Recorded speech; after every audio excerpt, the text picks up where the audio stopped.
இப்ப எல்லோராலும் தொல்லை. அதுவும் குறிப்பாக ஒரு அலுவலகம் அப்படின்னு சொன்னா, நாங்க யோசிக்கிறது, மேல் அதிகாரிகளால தான் எங்களுக்கு தொல்லைகள் இருக்கும். அல்லது சக பணியாளர்களோடு தான் எங்களுக்கு தொல்லைகள் இருக்கும். ஆனால் விசித்திரமான ஒரு நிகழ்வு என்ன அப்படின்னு கேட்டா, அதுவும் அமெரிக்காவினுடைய நியூயார்க் நகரத்துல இந்த பூச்சிகள், அதுவும் இந்த மூட்டை பூச்சிகளினுடைய தொல்லை காரணமாக மிகவும் தொழில்நுட்ப நிறுவனம், அதுவும் கூகுள் நிறுவனத்தினுடைய ஒரு காரியாலயத்துல பலவாறான பூச்சிகள் தொல்லை காரணமாக அனைத்து ஊழியர்களையும் அந்த வீடுகள்ல இருந்தே ஊழியர்களுடைய வீடுகள்ல இருந்தே நீங்க வேலை செய்யலாம் அப்படின்னு சொல்லி அந்த கூகுள் நிறுவனம் அறிவித்திருந்தது. கடந்த ஞாயிற்றுக்கிழமை அவர்களுடைய அலுவலகம் மூடப்பட்டிருந்தது.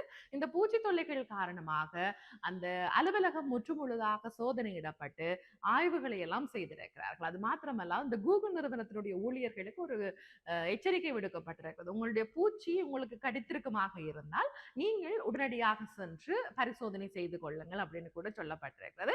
இந்த நியூயார்க் நகரத்துல இருக்கக்கூடிய இந்த செல்சியா வளாகத்துல தான் இந்த பூச்சி தொல்லை இருக்கிறது.